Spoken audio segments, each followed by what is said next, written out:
even when It's amazing. it's hinted about where Olivia's like, hey, you know what? The level of commitment, you should wear that with a badge of honor. I looked at it, I examined it, and no one else seemed to think of it like, hey, the two brothers, this is how they get down. And mind Yeah, you, just to go back for a minute, another example of the dramatic irony is Angier believing that Tesla built this machine for Borden, and that's not the case. Even yeah, when Angier is sent to Colorado, no, it's just a means to get you out of the country.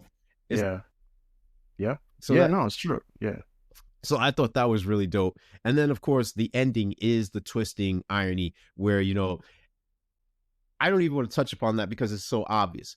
The thing that I want to touch upon is the bullet pierces Angier, and Angier's name means piercing. So like literally his flesh is pierced.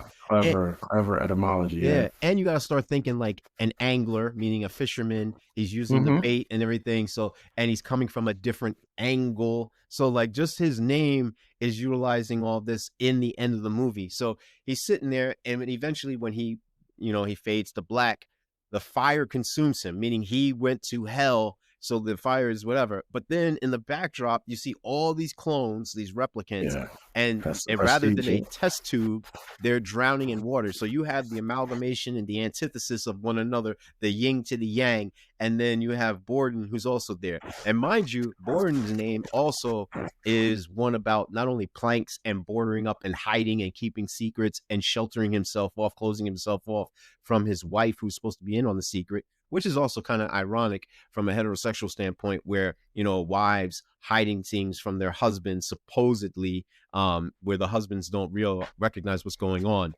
But he's also closed himself off from the world. He could have had true love and happiness, but he didn't want it. He could have been content with where he was at because he had everything.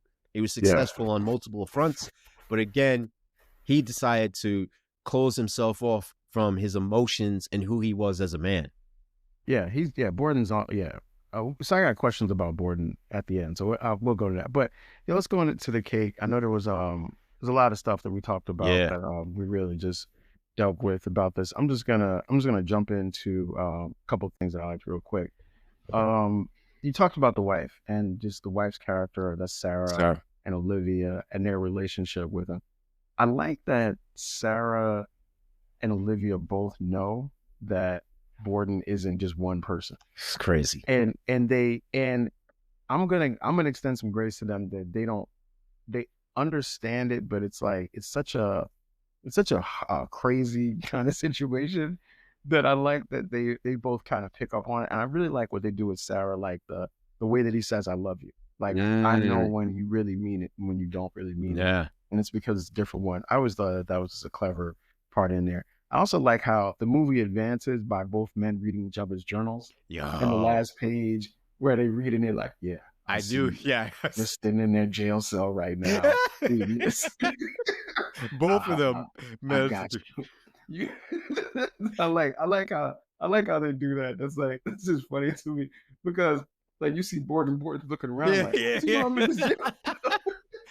And the same thing with Angier. He's like, how did he know that I was in? How do you know I'm there? Gonna be here in Colorado? Yeah. Oh, it was crazy. I like that. I like that. And then I just also like how they show like these two guys just going different ways about it. Like Borden, like I said, Borden is so committed to the craft that he's willing to live his life, splitting his life up with another brother, and neither of them get that little full life. Like that